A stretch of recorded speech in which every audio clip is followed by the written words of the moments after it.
खबर मध्य प्रदेश के इंदौर से, जहां के भागीरथपुरा में जहरीले पानी की वजह से कहर से लोग अभी तक उबर नहीं पाए हैं। जहरीले पानी से हुई 15 मौतों के बाद अब मृतकों के परिजन न्याय की मांग को लेकर कैंडल मार्च निकाल रहे हैं। सियासत भी इस पर जोरदार हो रही है। शनिवार को भागीरथपुरा में प्रोटेस्ट के दौरान कांग्रेस और बीजेपी के कार्यकर्ता आपस में ही भिड़ गए और इसी दौरान पूर्व मंत्री सज्जन सिंह वर्मा को किसी ने चप्पल फेंक दी और दोनों पार्टियों के कार्यकर्ताओं में जमकर धक्का मुक्की शुरू हो गई।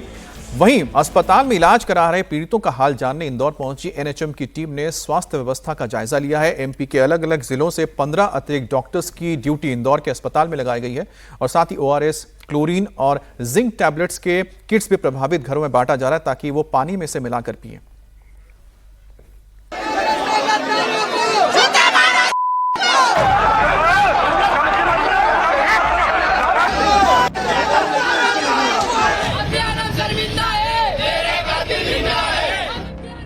इंदौर की सड़कों पर भागीरथपुरा के पीड़ितों के परिजन इंसाफ की मांग कर रहे हैं।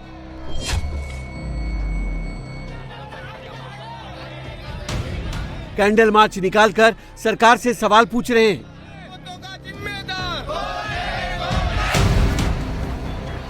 तो इधर 15 मौत के बाद इंदौर की सड़कों पर सियासत भी जोरदार हो रही है।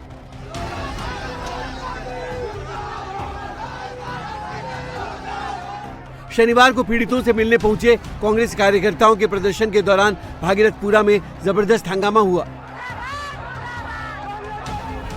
कांग्रेस बीजेपी कार्यकर्ता आमने सामने आ गए और धक्का मुक्की होने लगी। पूरा देश दुनिया देख रहा है कि बीजेपी का चाल चरित्र कैसा है। 16 लोगों की मौत हो गई। लोग संवेदना व्यक्त करना जाना चाहते, संवेदना व्यक्त करने नहीं दे रहे। उनको रोक रहे हैं, काले झंडे दिखा रहे हैं, हम पे जूते बरसा रहे हैं। हाँ, और इनके जूते से हम डरने वाले नहीं। हम तो वो गांधी के देश है, जब ने लाठियां खा के हमारा देश आजाद किया था, तो हम रुकने वाले नहीं है। और इन पीड़ितों की लड़ाई हम लगातार, जब तक उनको न्याय नहीं मिलेगा तब तक हम इनसे लड़ते रहेंगे और रुकेंगे नहीं, चाहे कोई कुछ भी कर ले। ये जबरदस्ती से कालीन दलाली कर रहे हैं, यहाँ पे आके प्रदर्शन कर रहे हैं, धरना प्रदर्शन कर रहे हैं और यहाँ पे मोह भंग कर रहे हैं। यहाँ के रहवासियों को उकसा रहे हैं। ये नहीं हो पाएगा। काहे की मदद करने आए? कोई मदद करने नहीं आए हैं। ये जबरदस्ती उकसाने, जनता को बरगलाने आए हैं, बहकाने आए हैं। इंदौर की सड़कों पर अपनों की याद में कैंडल मार्च निकालकर भागीरथपुरा के लोग न्याय की मांग कर रहे हैं। तो इधर शहर के अलग अलग अस्पतालों में भागीरथपुरा के पीड़ितों का इलाज जारी है। शनिवार को इंदौर दौरे पर पहुंची एनएमएच की टीम ने मेडिकल सुविधाओं का हाल जाना। इस दौरान टीम में शामिल अधिकारियों ने कहा कि एमपी के अलग अलग जिलों से 15 अतिरिक्त डॉक्टर्स की ड्यूटी इंदौर के अलग अलग अस्पतालों में लगाई गई है। साथ ही ओआरएस, क्लोरीन और जिंक टैबलेट्स के किट्स भी प्रभावित घरों में बांटने के लिए दिया गया है। साथ ही रैपिड डायग्नोस्टिक्स किट भी मंगाए गए हैं। इंदौर के कमिश्नर सुदामा खाड़े ने भी इंदौर नगर निगम और स्वास्थ्य विभाग के अधिकारियों के साथ मीटिंग की। हमने 15 एक्स्ट्रा डॉक्टर्स की ड्यूटी स्टेट से लगाई है, डिफरेंट जिलों से, ताकि वो आके इनका सपोर्ट कर सकें। फिर हमने कुछ किट स्टेट से सप्लाई की हैं जिसमें ओआरएस और जिंक टैबलेट्स रहेंगी ताकि वो घर घर जैसे कोविड में बांटा जाता था वो बांटी जा सके।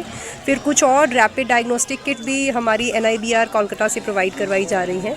तो ऐसे ही क्या इस समय स्वास्थ्य विभाग को ज़रूरत है, वो ज़रूरतों को जानने के लिए हम यहाँ पे आए थे। नगर निगम और स्वास्थ्य विभाग की एक संयुक्त बैठक बुलाई थी।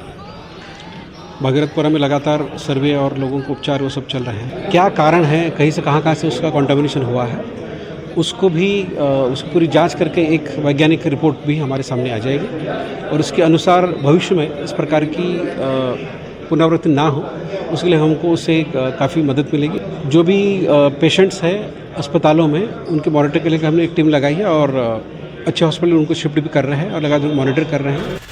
15 मौत के बाद जागा इंदौर प्रशासन अब तब तक पानी की सप्लाई सामान्य नहीं करना चाहता जब तक की व्यवस्था फुल प्रूफ न हो जाए। तो इधर मौत के तांडव से पहले फाइल खेलते अफसर और जनप्रतिनिधियों की लेट लतीफी भी सामने आई है। खुलासा ये हुआ है कि 3 साल पहले जिस पाइपलाइन को बदलने की मंजूरी मिल गई थी, जिसका काम 10 महीने में होना था, उसे तब तक लटकाया गया जब तक इंदौर के भागीरथपुरा में मौत की खबर नहीं आने लगी। अब नर्मदा का पानी लाने के लिए भागीरथपुरा में पाइपलाइन बिछाने का काम शुरू कर दिया गया है। नर्मदा को मध्य प्रदेश की जीवनदायिनी नदी कहा जाता है, लेकिन भागीरथपुरा के 15 वो निर्दोष मासूमों को भी उसी नर्मदा का जल, जीवनदायिनी नदी का जल मिल जाता, जिसके पानी की लाइन स्वीकृत की जा चुकी थी लंबे समय पहले, तकरीबन 3 साल पहले। बावजूद उसके ये जो पाइप अभी आपको दिखाई दे रहे हैं, ये पाइप इस नर्मदा पाइपलाइन के हैं जिन्हें बिछना था, लेकिन ये अब जाकर यहां पर लगाए गए हैं, रखे गए हैं लगाने के लिए, जब 15 मौतों का दंश जो है यही भागीरथपुरा मोहल्ला, आपको जो तस्वीरों में मैं आपको दिखाऊं, वो झेल चुका है। एक के बाद एक जो मरीज हैं वो अभी अस्पताल में भर्ती हैं, और अब जाकर 31 दिसंबर के बाद ये पाइपलाइन लगाने की पूरी तरीके से अनुमति 30 दिसंबर को हस्ताक्षर हुए। तब तक तकरीबन 3 मौतें हो चुकी थी, तब जाकर ये टेंडर पूरी तरीके से स्वीकृत हुआ 31 दिसंबर के बाद, और अब जाकर ये पाइप साहब दर्जनों की संख्या में यहां जो लगे देख रहे हैं, अब इनको लगाने का काम शुरू हुआ है। यही पाइपलाइन 3 साल पहले बिछ जाती और जीवनदायिनी नर्मदा का पानी भागीरथपुरा पहुंच जाता तो आज इंदौर में मातम नहीं होता। साल 2022 में भागीरथपुरा में नर्मदा पाइपलाइन बिछाने के काम को मंजूरी मिली थी। पूरा प्रोजेक्ट 2.4 करोड़ का था और 2 चरणों में पाइपलाइन बिछाने का काम होना था, लेकिन प्रशासन ने 3 साल तक इसे लटकाए रखा। भागीरथपुरा की सड़कों में इस जेसीबी ब्रेकर के जो वार है सड़क पर नहीं चल रहे हैं, बल्कि यहाँ के उस जनता की छाती पर चल रहे हैं जिन घरों ने अपने घरों के दिए को बुझते देखा। वजह सिर्फ ये रही कि उन्हें उस पाइपलाइन पर भरोसा था जो 2022 में स्वीकृत हो गई थी, और उसे महज 10 महीनों में लग जाना था। प्रशासन के सामने एक तरफ नर्मदा का पानी पहुंचाने की चुनौती है, तो जिंदगी और मौत से जूझ रहे भागीरथपुरा के लोगों को बचाना भी जरूरी है।